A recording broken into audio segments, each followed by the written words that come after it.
But we'll jump into it right here, and I'm making very steely eye contact because I'm sitting down with the first guest of Kids Eat Toast Sometimes. Did I say that properly? We'll keep going. Kids Eat Toast Sometimes. Is that like first take? This is the continual take. Ah, okay. We don't cut things here. Oh, jeez. Yeah. Oh, we Tough are crowd. unfiltered. Unfiltered. Okay. So you've heard him trying to creep into the conversation, and you also would have heard his sultry voice by now. If you think it's kind of nostalgic, cast your mind back to your UCT days. This is, of course, the very talented anchor. I think you were the face of radio at one stage, which is no small feat. UCT? Certainly not the behind. Ah, but the butt of every joke.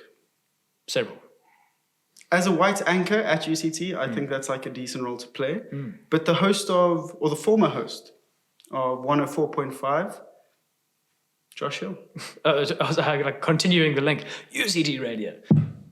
Is that what you guys did? That's why I never listened to it. UCT radio. Like fake whatever that was. Yeah. Arm actions were encouraged from behind the Mac. No. I think it's almost like a TikTok move. Oh, That's how outdated I am. I say it's almost like a TikTok move. almost like one of those TikTok movies that they make. They're youth. Very short, eh? It's very quick, actually. They tick and they talk all day. Bro, you're going to have no sponsors left at this point. So that's where we are at the moment. Oh, gathering momentum for the ask. Exactly. Speaking of momentum have just dropped the Proteas. Just the men, though. They were That is tragic. We'll keep this feminism sort of endorsement going. They haven't been going backwards without momentum for some time. No, don't. It's rather fitting. Bit of a dad joke to start off. I don't think I can survive this podcast. Me neither, but we'll trek on. When you do a podcast on Zoom, nothing's funny. You could have like Dave Chappelle interviewing you or speaking to him, and nothing's funny because there's like a delay, and then they laugh, and then when you start to laugh, they've stopped laughing. It's very awkward. It's such an obvious thing, but I hate when you like butt heads in trying to get your point across, and someone else like starts up in a meeting or something. Ooh, that is tough because then it's like you have to go through the whole charade of, oh no, you go first. No, it's your turn, and then you just end up feeling a little bit depressed. Yeah. Zoom isn't it? No. Hardy does now. I mean, everything is interrupted. I'm gonna double up on my meat consumption just to make a point. It's just the fans. It's just they're all chirping outside here. Settle down, everyone. Now, a 50% capacity, which means one person is here watching. Here in the wooden cabin. I must say, Samuel, this is quite a setup you have. I feel like I'm being sort of like interrogated with these lights on. You're gonna put on some like heavy rock music and ask me some questions about my background. It's no, intense. your skin tone's far too light for that. Oh wow! If anything, I know. Can you say that? I always say like, can you say that and say it more? Like on the first part. You go forward. Yes, momentum. I always like physically know when something is like inappropriate, but then I do kind of enjoy it. You like charge through it. Well, no, I enjoy it when someone else says it.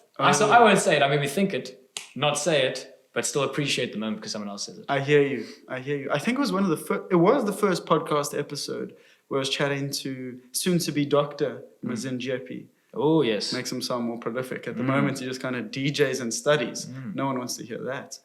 I'm joking, Mazin, you are great, but... Top academic. Indeed. And seems like a lovely lad. Someone you can have a brunch with, I think. He worked at Starling, so he is well-versed in the brunch. No, that's cheating there. I mean, like, actually, like asking him on like a kind of a mandate. I'd be down. Mandate. Yeah, mandate, yeah. Probably the most heterosexual thing to say. that and a little like tap in a sports changing room. Post wicket. Oh yeah. Oh, did you had a clasp there? Give it a clasp. Oh, good job. No wonder your gluteus maximus is firing on all cylinders. It's disgusting. I'm loving this little distance here. I know. It's not 1.5. Do you think we're in? Is this the red zone? This is the danger zone. Oh yeah. It's grope free though. I think you could probably. I know, this is a product of the Me Too generation. Probably survive a Me Too scare. This is show business now. Yeah.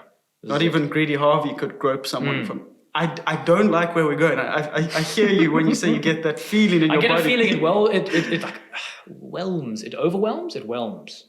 overwhelmed. It overwhelms. It's one of those odd words that you can be underwhelming or overwhelming, but I've never heard of someone being whelming. Never simply whelmed. You are actually quite a whelming individual now that I think of it. But that's like the most neutral thing to say about someone. Borderline insulting. Whelming. It's just like you're no value added. It sounds like a vegetable. How were those whelmings? Well, they were under.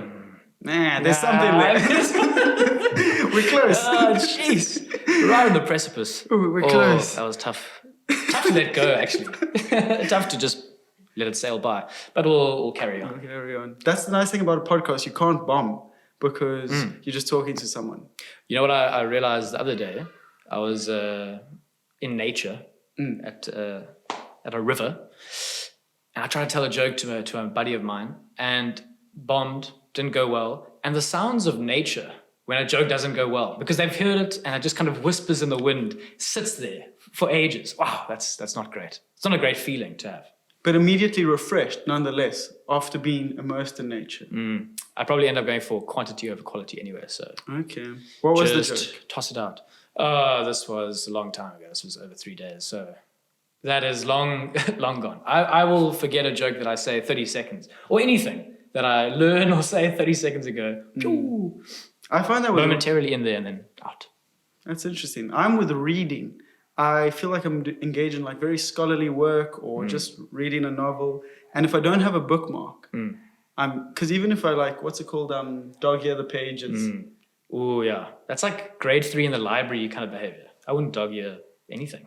I had a teacher who said if you read a book, you had to like see that it was read. He was an alcoholic and didn't last long at the school. But did he whisper this to you? It was actually How was after it delivered? class. So one of those mallet situations. Oh dear. I feel like we're being naughty. Oh, are we? Again, very early. And I'm not one to... I'm trying to get sponsorship, Josh. No. We have to keep it light. Keep it light. Fiona Mallet. Lots of controversy there. The political angle. You're never far from a bit of satire, I feel. I think that's kind of one of your strengths. Oh, thank you. Here we are at Kids Eat Toast Sometimes with Samuel. One of his big strengths, satirical jargon, or just any sort of kind of flipping of the script, I must say. It's been very impressive to watch you grow. Young man. Young man, very kind of you. Wow. I feel I look older than you though. You have a grizzled you kind of look like a lumberjack that was unemployed but recently came into a bit of like fund, like a little bit of money, and then spends it all building a podcast set. It's the lumberjack, but it hasn't like left you yet. The fact that you're a lumberjack, humble roots. Well, I feel as white people we're constantly clinging or like looking for some sort of heritage or culture. Heritage Day. That was what? Last weekend. Everyone got very excited. Jeez. I like how Corona took another break. Don't segue without a helmet. I thought we weren't doing any written material for this pod. No, me neither. Oh. I didn't think so. Prepared. Your accusations are flying. Segue without a helmet. Yeah. To be a part of this, guys. That was like an old Mark Norman. I hate myself. But yes, he's good, eh? I love him. Talented. I love him. But he's been doing it for so long. I think maybe this last special of his, got him in front of like millions of people with his last sort of. And that's right. It's a good trajectory. It's very interesting because imagine being on YouTube or releasing a whole special on YouTube 5 years ago. You would have most likely been the laughing stock and not in the happy belly aching laughs, more like, poor Mark. And now, if no one picks you up, and I don't know how no one did pick him up, you just put it out on YouTube and obviously there's less money involved, but you are still able to reach a similar level of stardom. But he's very adaptable. So I think he's going to be one of the ones to watch out for. It's like a sports center comment in the coming sort of years, because I mean he just goes out and does it anyway. Parks, I've seen him in Park Normand. Yeah, I thought that was his cousin. Debatable. Like in Parking Lot Norman? Yeah, Parking Lot. That was funny. He just goes out and like does comedy anywhere, just out on the streets. And I think that kind of tenacity with comedy is pretty awesome to see even during like COVID times. So I reckon he'll be just fine. You'll be one of those guys that can adapt quite quickly to the new normal comedy-wise. Absolutely. Yeah, that parking lot stuff he did was hilarious. And it was also just refreshing to watch someone go about the whole experience of like making content, making comedy in such a transparent way. And I know that's part of his brand. That's like, oh, fuck, I bombed. You know, comedy. This is... Kevin Hart. Yeah. I hate myself. But, you know, it's still refreshing to not have like a clean 60-minute hit the angles. But it's interesting because it's so raw, and also he's doing material that he would have come up that day or yesterday. You know, something that's just like fresh, kind of 1 or 2 drafts and out there. So it's interesting to see from the outside, as an outsider. Yeah, for sure. And I don't know, his style is very alluring. I also do think it is for you or it isn't, because if you watch him half-heartedly, I think he could get pushed into that like dad one-liner comic, which isn't, I don't think is funny. But he's almost crafted a persona. Burn dads everywhere. Yeah, hey Jeez. dad, thanks for paying for my tuition. We're like, fuck you as well. No, we love our dads, of course, but All of them. All of them, exactly. They're not exactly... A little handkerchief poking out here. Let me just pop that back in. Ooh. Suggestive handkerchief, just Simmer creeping out of it. Simmer down there, Jimmy. Yeah, Okay. but dads are like the true gatekeepers when it comes to comedy. When you realize your dad isn't funny, it's probably at the same time you've started watching comedy or have developed your own sense of humor. At 4 years old. First time, perhaps. Well, you can say this with your parents overseas. Mine, I still live with them. Oh, geez, yeah. And they're probably the only people that do listen to the podcast, so just put them on blast, my only fans. You haven't flown the nest as of yet. No. Well, I had grand plans until I was stabbed in the back. Oh, recently. Jeez. Yeah. For those out there, out of the loop, Sam and I perhaps hope to live with each other one day. That's an odd statement to make. It but seemed more concrete than that at the time. Yes, we were planning to be roommates, but then something didn't work out, kind of out of our control. But I think that love and commitment to the relationship is still there. Yeah, as is at the least from dog my barking. side. I don't know if you can hear that, but yes. it's really going ham in the background there. Love him. But you're recently back from Spain. Let's chat a bit about I am. that. Oh, sorry, I'm hitting the table again. I don't want to touch anything, Sam. I don't want to fiddle too much. It's almost like a hostage situation. You're wired up here, like, be calm, have a good time, Lights. do you. And yeah, you're like a little Al-Qaeda interrogation. Wow. I think you can do that. You're really stretched out for all the syllables there. I know. We wanted all of them included. I know. We went for it. It didn't sound good. No. I can't imagine it'll sound good to a listener. But we move on. Josh, you're recently back from Spain. I am. Why were you there? Tell us a bit about your trip. Oh, okay. So last September, I embarked on a little journey to Madrid. Madrid, for those of you who can't speak Spanish. AKA. And yeah, I was studying a master's in customer experience and innovation. Bit of a mouthful, but a fun time. So it did overlap a little bit with COVID times, but we were kind of operating normally until about February or so. And then, we had 2 months of serious lockdown. Okay, would you give me that degree again? Because often I'm only half listening and trying to think of something funny. And then nothing funny comes into my head and I haven't listened. So that's where we are now. Great tip for any interviewers out there. Exactly. Yeah. So it's customer experience and innovation. Okay. As Very pretentious new, as you get. But very like new age sort of. It's a modern sort of degree. Yeah. Kind of the whole purpose of the degree was trying to get down to the crux of like human-centered design. So trying to solve sort of human problems and not just make businesses based on sort of profit. Okay. Yeah, very like Instagram-y. Very Instagram. Ethical consumption production, which is good. Sustainable, I don't know all why I the said trigger that, words. Yeah, I said like so sarcastically, but that is very cool. Did that, in terms of content, did that ever overlap with COVID system and how like businesses and societies will move forward with COVID? Well, it's interesting you say, because we did a project, I think in the second term, a service design challenge about sort of access to healthcare in different like rural areas in Madrid. And there were some interesting pain points and I guess findings from that project. And one of them was just about the like crazy amount of like limited sort of touch points there are. in Madrid for people that are sort of out of a certain income bracket to like afford healthcare and whatnot. So that was quite interesting to delve into because that project overlapped with the start of COVID. So we were getting like pre-COVID, like just normal life, and then now even with a more clogged hospital system, how people are struggling to sort of find like appointments for actually anything, like outside of the city center. And it was terrifying at one stage. Spain was one of the epicenters. I remember phoning you and you were like naked on your balcony. Or was that your roommates? It would have Brokeback Mountain action. But it could have been either of us, perhaps simultaneously. But I was quite aroused, so I think it was your roommates because you were more bare-chested, Greek-looking fellow. Greek man, yes. Dimitri. Jeez. Good memories. Good memories with the big D. So, and then what was that actually like living in? Because it's not like South Africa where if you know, chances are you've got a university education, you'll have a nice sort of living situation. You guys are quite packed in sort of urban city living in a city like Madrid. In general or during COVID specifically? Well, I suppose you wouldn't change accommodation when COVID started, so both.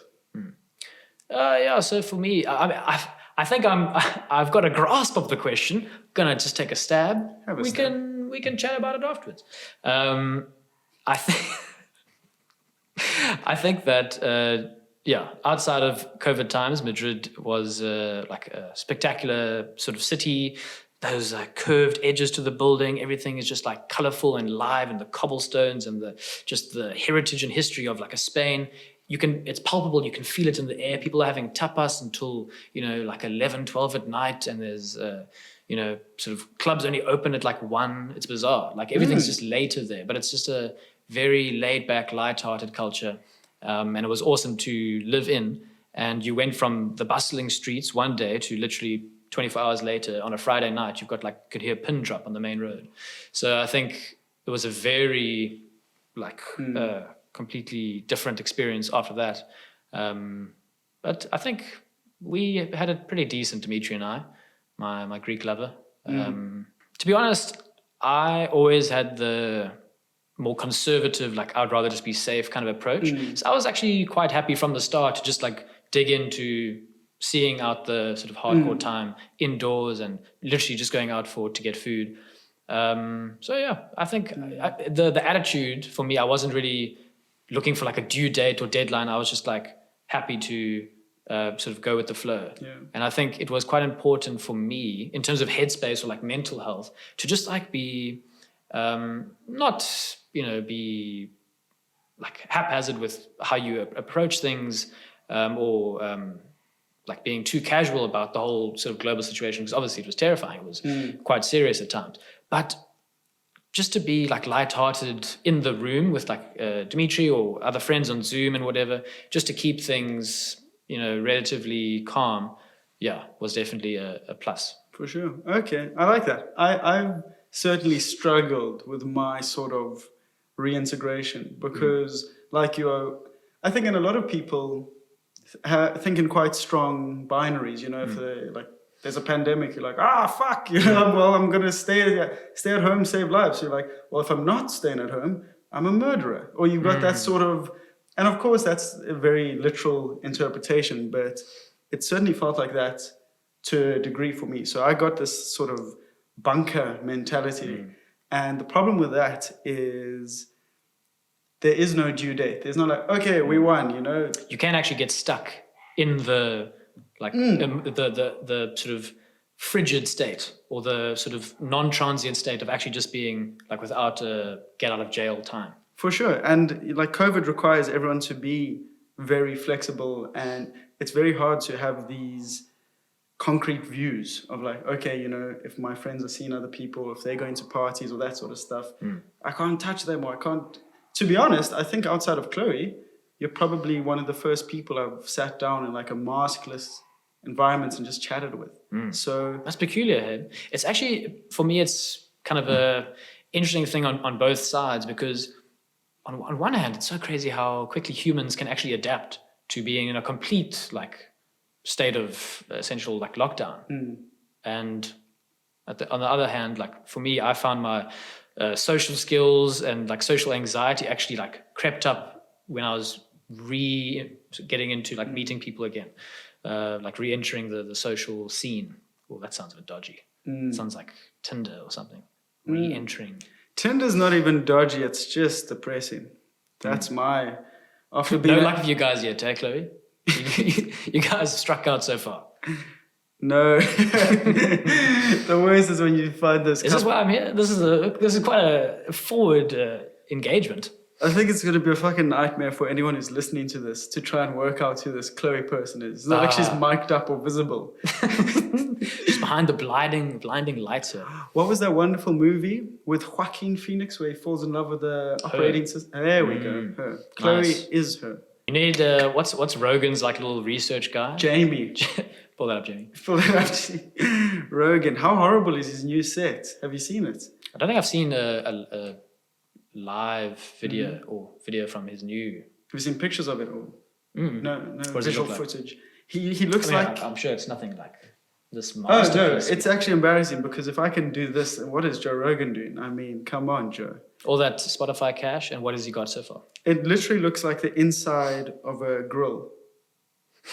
Which would be funny if he had like a pun Back to sort of, Heritage Day. yeah, exactly. If he was like, you know, or if he had like a sponsored Texan barbecue promotion, he was like, oh, we Seamless. keep grilling him, Jamie, and then everyone would like canned laughter. But that's not his thing.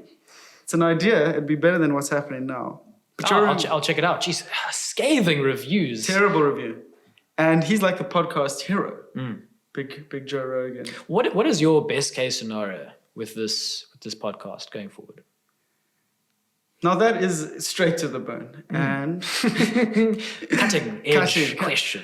I think for this period now, it's better for me to have very short-term goals because I think with anything, whether it's a business, a venture, a degree, if you're constantly looking, of course, I want this to blow up and for this to be a very, like I want this to be a platform where South Africans Explosive content. Exactly, you know, that 9/11 stuff. And where A date has been brought into the I've never jibber jabber. I've never understood America's obsession with 9/11. I'll just say that. Or 11/9, depending on. Exactly. And if you're Chinese, what is it? I'm not sure. Happy days, perhaps, for this. Whoa. The year of the rat. Okay. I'm not feeling good. Yeah. What is that feeling though that you get? It's a PC awareness. This is a very natural segue, and I like it because it's something I wanted to chat about. We can go back to what we were chatting about. We can do that later. Yeah. It is interesting because I think it is the worst people in the world are undoubtedly those that have no self-awareness. Like if you're not self-aware, you suck. And do you think that I love you bottled that down just a little statement. Do you think that correlates to kind of a sense of humor or maybe how you get along with someone without that? Because if you can see in an interaction that someone doesn't have like an ego, they can make fun of themselves, they are self-aware, does that make them more attractive to you to like be like a friend or how self-aware are you? Yeah. Not at all. No, for sure. But it's more, I think like being self-aware is a massive umbrella and there's lots of stuff that falls under it. So if you're self-aware, you can probably take yourself less seriously. But you also have I'm a bit of a dick. Like you have to have the confidence to be like, well, I'm going to start a podcast and people are going to listen. And then when people or at the beginning, especially when no one was listening, you'll be like, shit's good. People are going to listen. And so it's a fine line between actually, like I said, being self-aware and having that confidence in yourself or that have the blinkers. Is it blinkers down or blinkers off? Blinkers on. Blinkers on. There it is. Yeah. Third time lucky. I think, but is that like a fine line then between self-awareness and self-belief? Like you need to have a little bit of both. Because I imagine for you, I mean, if you're too self-aware, you can just make enough fun of yourself to like talk yourself out of a venture. You know, say, no one will listen. But actually you need a bit of self-belief there, a little bit of confidence to kind of boost. So they work in tandem. Yeah. And I think, and that ties in very nicely to the social moments we find ourselves, or like our zeitgeist, where it is. Oh, what a word to toss in there. It's so, whenever I say zeitgeist. There's a little Mentos and a Coke there. It reminds me of Nazi Germany. Zeitgeist. It has the that conversation sort of is fizzing. it has that Hitler-esque sort of. Ooh. You can, guys, you can imagine him. Jeez. Yeah. That's exactly You how he slipped into speaks. character all a bit too easy there. I know. You should see my moustache and like all. Did you see again that Chloe, feeling? some kinks coming out here. I know. Everyone thinks I'm Jewish as well, so I like get a pass on it. I am. No, I'm not. Shabbat Shalom to our Jewish viewers. Shana Tova, I believe, is it? Sounds like a wonderful Jewish girl. Shana Tova. How was last night? Oh, we spent Yeah, she couldn't be bad. lovely. She evening. would be lovely. Or Another brunch candidate. Shana and Tova. I don't know how this is the Jewish community, but that's also like we've Dipping our toe. said something about everything, about everyone. You're not things, you're people. Just to clarify. Just remember. What is this Truman Show you're running here, Samuel?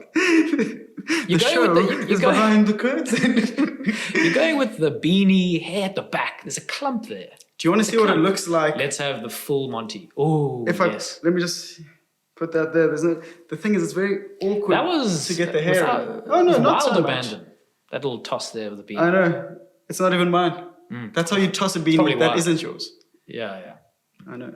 It could have been my grand's. 101. Exactly. So what are we sporting here? You've got quite a luscious mop. I don't know. I was going for this is actually my hair slightly straightened after some Tresemme endorsements. Oh, checks in the mail. Were you there before? No, not in the mail. That was more of a Clicks reference. Yes. The natural good hair. What did you think of that whole situation? We're back to the satire. Here we go. What did I think? I'm a dummy. I don't really have opinions on this kind of thing. That's also a brilliant answer because I feel It's just like, they made a mistake. Kind of racism obviously enters the conversation, and then you find out further details, which kind of confuses the whole thing. Can't it just be bad marketing sometimes? It's just like a terrible ad. I don't know. I think you've badly marketed yourself there. I love how you started. You're like, I don't have an opinion. But now that that's out of the way, here's my opinion. You do actually have to. I hate that we have to tiptoe around things, and it seems that, and I can sense that the warning lights are going off. There. It's like you got to turn around. It's a roadblock. You've been drinking, but you press on because you've got a like Arnold Schwarzenegger impersonation that this cop is gonna love.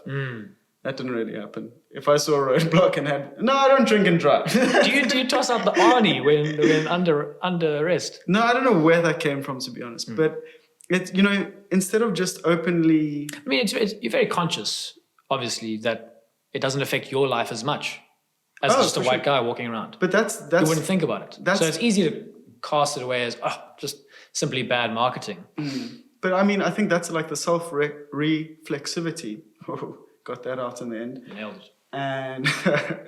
And being self-aware to know that, okay, maybe, because this doesn't affect you or because you don't have the sort of experience of like white people or like white companies telling you your hair looks shit and, dehumanizing you, you don't really know. So when people jump on with opinions and be like, it's just bad marketing. Like, I understand what they're saying, but I'm like, your opinion isn't really necessary. But I also begrudge the fact that we seem to be living in a world where everything is based on lived experience.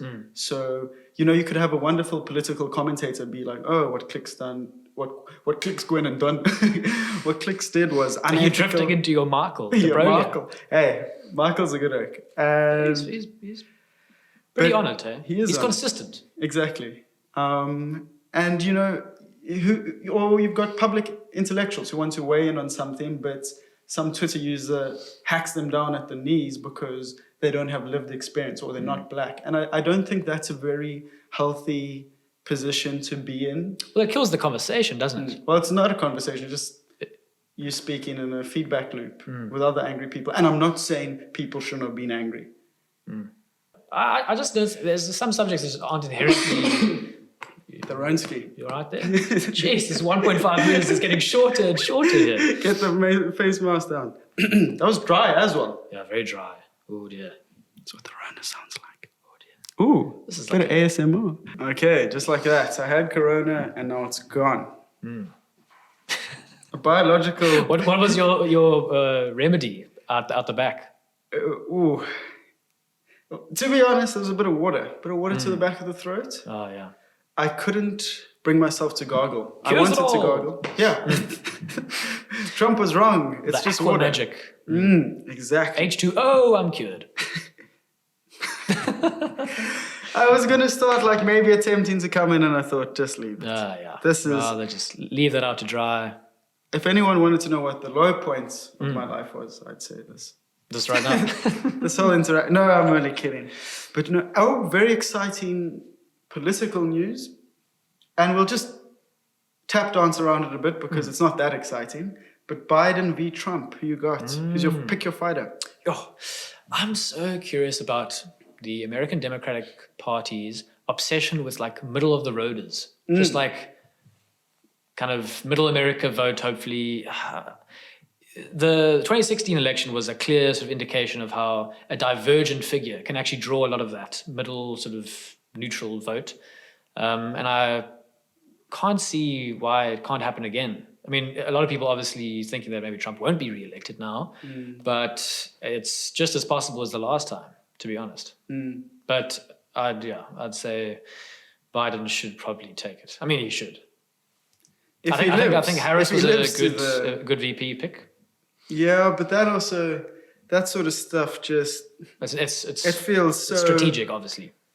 Well, one would hope at that sort of, the stakes have never been higher. Yeah. Oh, Harris. Pick out of the hat situation. Oh, and she's black. Awesome. Oh, terrific. Answer me this. If Obama was on the ticket for president, would Kamala Harris be his VP? Not a chance. Not necessarily, but I don't think there's a chance now. Yeah. Because that's my problem with like the Democrats being like, oh, Republicans are racist. Like, so are you guys, you just leverage it better. Did I really say that? Wow. It's hard for me to kind of just, because obviously you just fire from the hip. It's hard for me to always kind of be like, yes, I hear what you're saying there. I feel like I'm more of a guest pertinent. that comes on and just says crazy shit and everyone's like, Yeah. ooh, and you're like, thank God he's gone. Next week we'll be back to normal. And it's like, no, next week it's still me. No, but I love that about you. You do tend to be bold with your points of view, and I think that's probably what's going to take you quite far in this sort of realm, the podcasting world. Because I mean, to be honest, you don't really hide behind your opinion, and that's very attractive to listenership. I'm sure. Yeah, no, but I thank you. That's very kind of you. But at the same time, I don't want to come across as someone who's trying to just like spew clickbaity headlines and little sound bites. But you're actually interested. You're actually genuinely interested in like politics and like home sort of like government and whatnot. Yes, so it's an interesting fuel to your fire there, because I think for a lot of people it can just become sort of noise.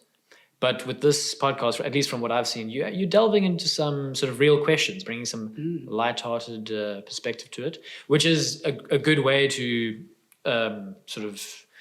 grapple with it and walk through the different issues. For sure. And again, thank you. It's very kind of you to even have watched an episode.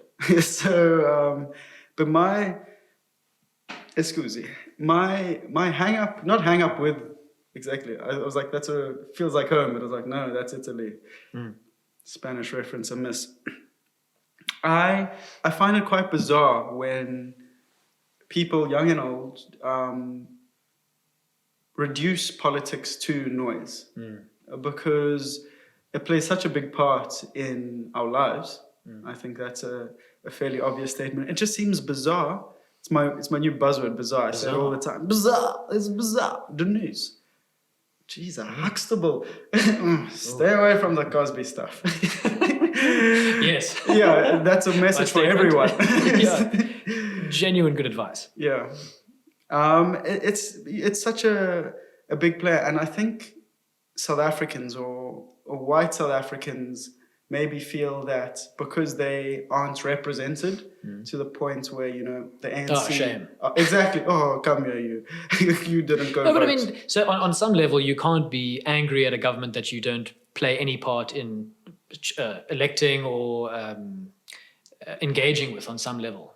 Yeah, well, exactly. If you're not going to be knowledgeable or cast your vote in the election. I mean, you should vote even if you're going to spoil your ballot in some sort of like egotistical protest. That's still for me miles better than, you know, things aren't going to change. I mean, for me, it's always curious to elect someone. Like, I don't really believe in like one person is better really suited to make like sweeping decisions on behalf of millions. No. I mean, how can you have like a system that gets down to like one president for democracy? You know, it is kind of bizarre, but at the same time, that is where our society is now. That's kind of how it's all laid out. So, and I may have lost my train of thought many minutes ago, but I think you do have to keep engaged, because otherwise you're just like a passive complainer sometimes. Exactly. And I also think it's very naive for people to think that, you know, if I vote for Cyril Ramaphosa, things are going to change. You know, these are massive political systems and machines that operate very independently from what the boss at the top is doing. They're like massive corporations. You know, if you go into, let's take, what's a reference that isn't dated? If say you go into Sportsman's Warehouse and you get super shitty service. Oh, what a warehouse that is! It is. It's where do you go? Where do you go straight away? Straight to the bats. Straight to the cricket bats. Straight to the bats. And you're lifting 3 or 4 just to feel the weight. No. You first smell them. Oh, you got to smell them first. Have they been oiled? Ooh, yes, they have. Pre-oil. Jeez. Yeah. It's fantastic, yeah. Straight from the Indian sweatshop. This will do. This will be fun to play with on the weekend. Yeah. But no, it's like, so Ramaphosa is not going to fix everything for you. And like the ANC is like a massively corrupt body, but that doesn't mean every member of the ANC is corrupt. Of course not. And the DA is not going to save you. But it doesn't mean everyone in the DA is this white supremacist dickhead. And, you know, I know it's tough when John Steenhuisen's out there bleating, but come on, white people, we're better than that. 2 or 3 times a year, you get like a video recommended on Facebook about him berating some cabinet individuals, and do you want to know a fun fact about John Steenhuisen? For all his complaining and chat about qualifications, about EFF members and ministers and that sort of stuff, John Steenhuisen's highest qualification is a matric. Really? Okay. And I would never belittle someone for that, unless they were John Steenhuisen and continuously attacked other people's credentials. Yeah, that's kind of like his whole angle. Yeah. Sometimes you're not qualified. It's like, no, John, you must go do your NBTs. Oh my goodness. But yeah, it's such a cruel system that, eh? Like, it's not an easy jump from high school to university, I think, in general. I started off in a very commerce-y degree. Straight away I was like, this is not for me. I can't do this. It was primarily because I was failing maths. I literally couldn't do it. So there wasn't just like an emotive, oh God, this is just tough. And then I bounced around in the humanities, which was very interesting because it allowed me to go through a journey that I would have never had in commerce. I mean, I've got so many commerce friends. I love the butts and a butette, which is like a sniffany, I suppose, same thing. But you know, it's the same crew from high school. You're doing, you're not doing easy stuff. Let me clear that up. I couldn't do it. It's very hard what you're doing in your own right. But there's something about that kind of learning that's very, it's very obviously like hard, like tangible knowledge. You're learning sort of systems and processes, whatever. But they did. But it stops there sometimes on the page. You know, you write an exam and that's like that. You're not necessarily going to remember the nitty-gritty formulas 5 years down the road. So this is not to bash commerce. I mean, I obviously spent a couple years doing more marketing sort of businessy degrees as well.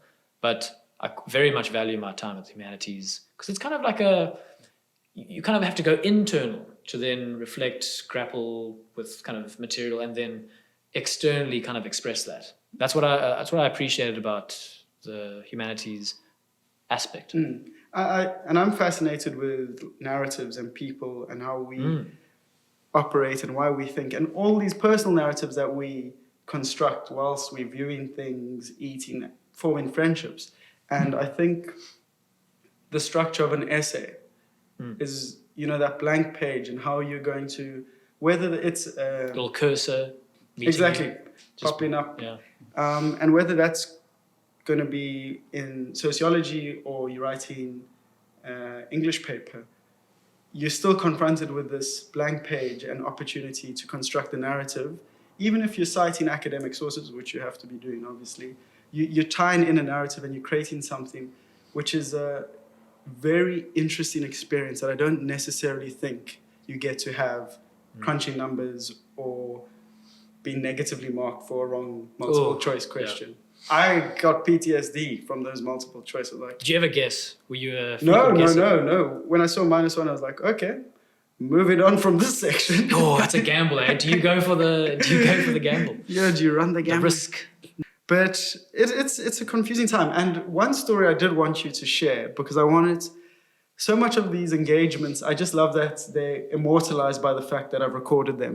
And yeah, it'd be cool if you guys watch them. And all you people who are watching who say you've subscribed to the channel, I know I sound like a YouTuber. You haven't. So I take that back. Do you catch people out? No, there's no way of knowing, I don't think. I'm not tech savvy, so I'm just like... Do you get a sense, though, from some people that they're like, oh, awesome stuff, Sam, but maybe they haven't actually, like, seen the content? They just kind of appreciate that you've started something? To be honest, I've received some really nice, flattering feedback from people. And we'll read them out to you now. No, which has been great, because making content is pretty hard. It's been a very humbling process. You think because, you're this guy, you can carry this, and you've got certain images of yourself, that I'll do it, and it'll be great. And then it's not great, and you're like, but you've almost got a perception of yourself potentially like 2-3 years down the line. Like, you can see that you can do it, sure, but it's like the jump between not having started something to being comfortable, that's quite a gap. Exactly that. And I'm in no position to be handing out advice, but I'll do it anyway. And I think the problem we have and this goes across whether you're making... This is what you wanted to ask. No, I've canned the question. Canned it. We'll come back to it. We'll end on it. And I think whether you're in entertainment, whether you're going out to be an entrepreneur, whatever you're doing in the world, we have this, or the internet has provided this strange, like, temporal black hole where we think it all... Oh, gorgeous description. A+. We think it's all going to happen very quickly, and if you don't blow up, you disappear. I think that's quite a modern thing, to be rushed with success. I think it's definitely something that is more affecting your 20-somethings, 30-somethings nowadays than it did maybe even 15, 20 years ago. I agree with that completely. I think there's a lot of success on young people to be remarkable or have all their shit together, or for this to be doing numbers on YouTube or Spotify. And there's just no shortcut. It's one of my favorite things from Kevin Hart, amongst cheating on his pregnant wife, that he did. That's also in your top 3. That's my Mount Rushmore. I wouldn't make top 3, but okay. I mean, you can be funny, but you're not funny enough to cheat on your pregnant wife. I think everyone's like, oh. Reality check. And he was very terrible in the way he handled it, but that's not the point. I think that was on his, he tried to do like a documentary in which he half-heartedly apologized whilst promoting all the new shit he did. The more vain side of me was like, this was cool. But the humanitarian was not on board. And anyway, you have many aspects or facets to your personality. But why wouldn't you? Why would you box yourself into one or two things? Like, I'm an introvert, or you go like, I'm shy. Like, I'm an extrovert. You're just running around parties shouting. But is that triggered or instigated by your environment? Or is that internally yourself, you actually can morph yourself into being interested in different things? Or becoming interested in different things, like engaging with them? I'm not too sure I grasp the question. Kind of like, do you rather mirror your environment? So let's say high energy, situations, you can match that, and then more slower contemplative times, you can also match that sort of energy? Or do you think that there's literally, rather, are you adaptable, or do you have different Sams? For example, someone got brought up in conversation that this person likes to be referred to, or their preferred pronouns were he, she, and they. So they wanted all of them. And when I heard it, I burst out laughing. I couldn't contain myself. I just thought it was the funniest thing I've ever heard, because it was the funniest thing I've ever heard, because I'd understand if you want to be identified as he or she or they. But are you a version of Samuel in that moment, or are you like kind of omniscient, looking at the situation No, so and I'm saying finding my that humorous? natural, like Sam, who likes to laugh at everything and be naughty, I burst out laughing. But say he or she came through the door and announced this, or I had heard from back channels that I would 100% pepper in they, he and she, and then probably laugh about it afterwards. But I would be very respectful to that person. And I feel that's what we've lost, is that because you are... The teasing and respect, or the... Yes, the nuance that exists duality. between the two, that I'm not transphobic, or, I don't understand the LGBTQ community. You see, even that, like, the new letters added on every day, it doesn't mean that you hate homosexual people. It just means you're catching up to a very fast-paced changing society. So, but the nuance of laughing at being like that, I find that so just bizarre that someone wants to be referred to But as all three. in that moment, you're laughing at the situation, I'm assuming, question mark, and not necessarily making fun of the individual. No. Because that's the difference then. Exactly. No, if I went to them and were like, hello, she, like,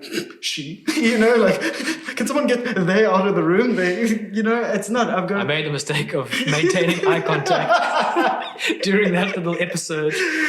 My goodness. That's going to keep me awake at night. Yeah. Okay.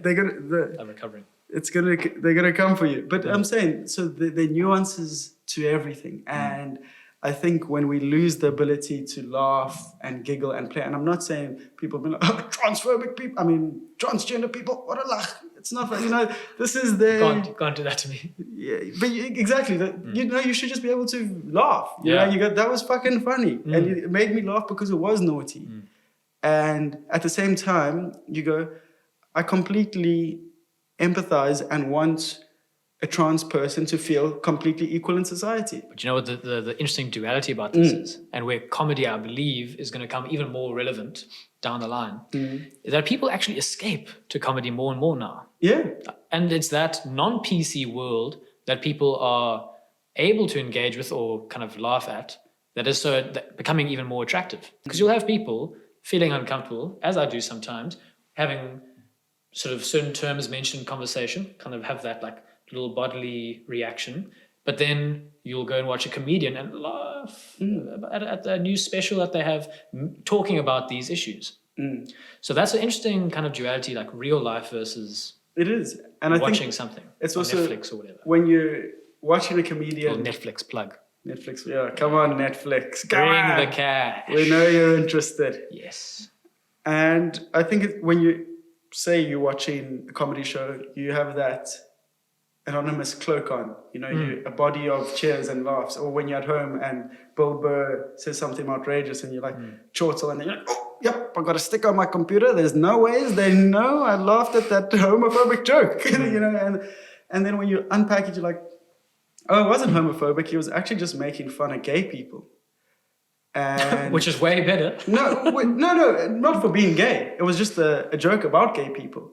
Yeah, no, of course. And that's... This is me just trying to tease you for sure. in the situation. We've got layers of tease. And we've completely lost that. So, and Dave Chappelle, who is, I've spoken to you about this before, is like my absolute favorite comedian. See, now there's a risk taker. Exactly. There's a risk taker. One of these, that special Sticks and Stones, or that, or Equanimity. He makes like a lot of transgender jokes. And his rationale is that they're jokes for one. And, wouldn't this group, instead of being ostracized and, don't touch transgender people, and spoken about like they aren't actually people, be given the normal Dave Chappelle treatment and just be made fun of.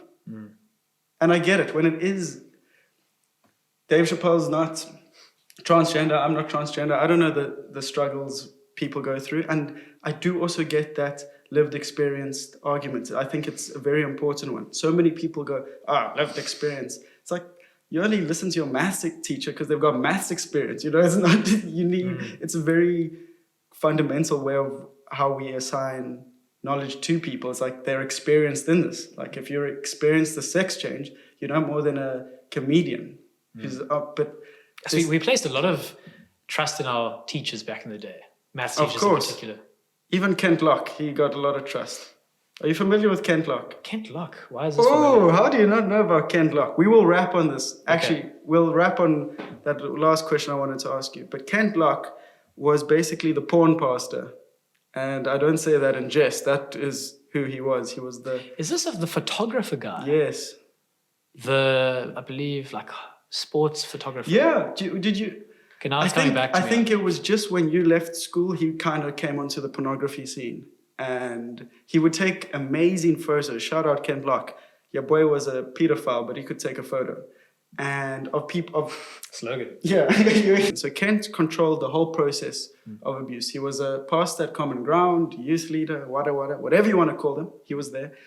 And so what he'd do is he would pose as this girl online, an attractive teenage girl, and slide into guys' DMs. And he'd pose as these girls and ask for nudes. And the boys, like you're hopped up on testosterone. You're a young boy. What do you get in an erection just thinking of the good old days? Good old days. Like yesterday. And, these boys would do what any 16, 15, 14-year-old would do. They send photos and... Yo, that is Engage in this. predatory 101. It gets worse. So these boys would then go to Kent, the one person they trust. The one person. Well, he's this youth figure. leader aspect, yeah, exactly, and it's just shocking and sad because it is tied in with that whole, like, Catholic Church hoo-ha anyway.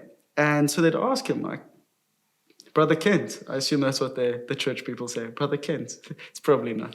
And they say... Your idea of the church, I believe, is from the 1400s. That's kind of the We model. were still getting touched back then. But anyway, pressing on. And he would Touchy subject. Touchy subject, exactly. There it is.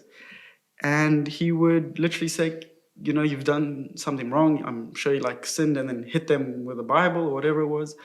And said, just continue sending photos. Because, you've placed yourself in a sticky situation, so to say. I'm not It was I'm not too breaking. easy. I'm not breaking. It was too easy. Nah. It's like taking nudes from a 16-year-old. And and that was his thing. And, Borderline confession. and it was just... Bro, this is a worst case scenario that you're describing here. It is. Like that is the worst. Because you're actually playing with trust there. And that's something emotionally, if you think about it from the boys' point of view, that's something that's going to be quite damaging, obviously. But it was just such a terrible, terrible scenario, and it happened to countless boys. And I feel, coming full circle again, that it happened and it's an atrocity, but it's not widely spoken about. No one chats about it. It's almost like culture of, we're fine and move on. But I think the hardest issues that we are confronted with in society, whatever they may be, do need to be met with some comedic flair. It's a hard thing for the victims, though, because... Oh, no, I'm not saying the victims now have released a 60-minute special making jokes about their harassment or sexual assault. I don't know what the term is, but I think this dirty laundry needs to be aired in public, and we do need to be able in some way to joke about it, and in order to fully confront it, because to be able to joke about something, we need to understand it quite deeply. Do you think then it indicates a sense of processing? Sure. And by all means, I'm not saying that if you're like a victim of Kent Locke or family member of that sort of stuff, that your situation is funny. There's nothing funny about what happened whatsoever. I used it more to illustrate the point that humor and comedy and fighting with that, and probably using a case of pedophilia wasn't the strongest to make my point. This is obviously the extreme. Yeah, exactly. But we do need to be able to navigate with humor. That's my ultimate. Yeah. That's where I come from, where I'm ending. And on that note, both of us have, I'm sure it would have been picked up whilst we've been chatting here. We've got a very keen interest, a love affair with comedy, comedians, and that sort of art form. And I think it's a great thing to fall in love with. Absolutely. From a young age, to be honest. It just, sets the tone for like an escape, a world where nothing is taken as seriously. Essentially, my first experience, I've only had one sort of open mic night that I tried. Slightly boozy, had the confidence and went up and just kind of winged it. But it is something that I want to give a try in the months to come, when I guess things are a bit quietened down and a bit more normal. I think it'll be so much fun to have an attempt at least in South Africa.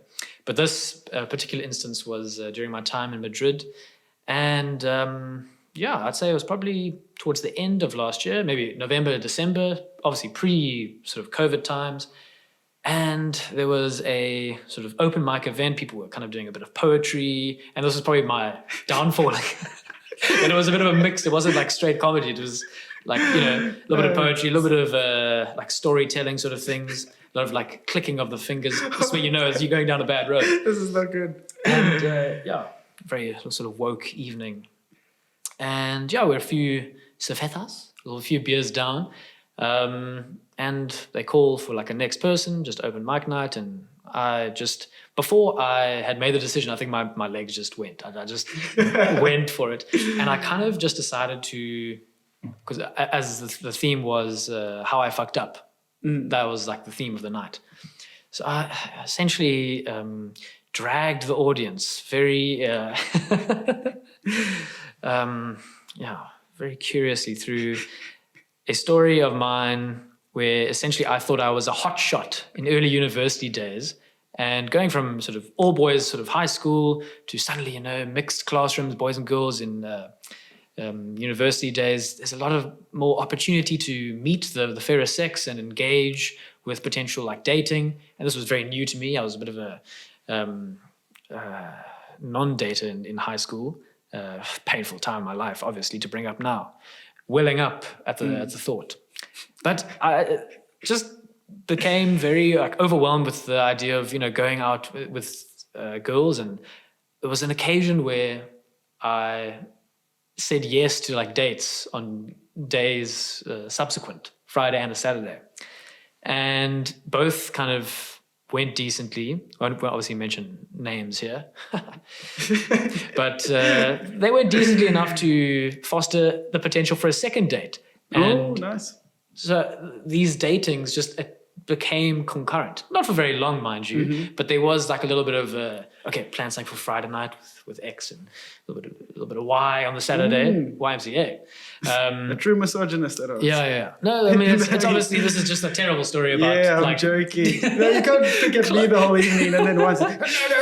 It's clumsy romance. And I was doing like a Hugh Grant impression at one point during this little 5-minute set. And I kind of was just telling the story about how I attempted to date 2 girls at once in early university days. And the climax of the story was a little bit anticlimactic in that I went on a date with this one girl, beautiful girl, obviously amazing personality. I thought she was fantastic to sort of go out with. Went on a date to like a rooftop bar, and date's going well. Who do I see but the other girl across the bar? And this is a curious situation where eyes lock, and she knows that I know that she knows that I know that something's amiss. I'm talking to this girl, there's like a bit of intimacy. She comes over, and I then have to facilitate a meeting of these 2 girls. Just like first names and just like, just kind of a bit of awkward silence. And I just remember just eating up that moment. It was just, I just wish I could be like under the earth. It's a terrible time. Wow. I had to engage with like this. I mean, this is like probably after 2 dates each. So I mean, it's not down the line. It's not like engagement with both. No, I'm with you. But there was, men are trash. What was the conclusion of that? That's hilarious. No, but it was very awkward though. But I feel that was the other girl on a date? She had just come in with like a group of friends. You see, and the worst thing about it was I saw... What are her intentions there? What has she been doing? But I saw like a mutual friend at first, initially, and I thought, oh no, this can't be happening. Here we go. And it all happened in slow motion. And I've now painted myself as this bastion of good intent and you are. Gentlemanly romance. But I had some very, very dodgy days in early university. But I've since cleaned up my act. And you're still with the two of them. It's a true love story. Yeah, it is. And on that note, we're going to have to sign off. It's been a pleasure. Let's do an awkward Cyril bump. I feel I've always wanted to see what I look like doing it. It's appropriate, I think. Samuel, I must say, this has been a very enjoyable experience. And I will thank you so much for having me on. This has been a pleasure. And I wish you nothing but success. In the coming weeks and months, I'm sure this is going to grow even more. That's very kind. You've got something very awesome here. Very kind. So that was Josh Hill. Thanks for coming on, Joshy. It's a pleasure. At certain stage, I thought this guy's funnier than me. I got insecure. But then the hierarchy re-established itself. Oh, no. Then I just pretended I had something in my throat, gave myself a pep talk in the toilet, and came back strong. But no, again, such a pleasure to chat with you. And everyone watching, thanks for watching. We really do appreciate it. Well, I certainly do. I hope this was of some value in whatever shape or form. I'm not going to do that YouTuber thing, but you know what those things are that I need. I feel like a crack at it. You know what is this need. Ransom letter you're preaching? And then if you've enjoyed the visuals and the sound, that's at Chloe Marvel. You can check her out. Thank you so much, Chloe. All the cool Excellent things. job. And puts up with me 24/7. So she's a superstar. That's it. What more can you say? That's it. That's it. We're done. That's it. Thanks for listening. If you enjoyed this, share it with your friends, your mother, your ex. Share it with your matches on Tinder. Hell, share it with your dog. Even if you hated it, share it with the people you hate. We'll be back next week. Thanks so much.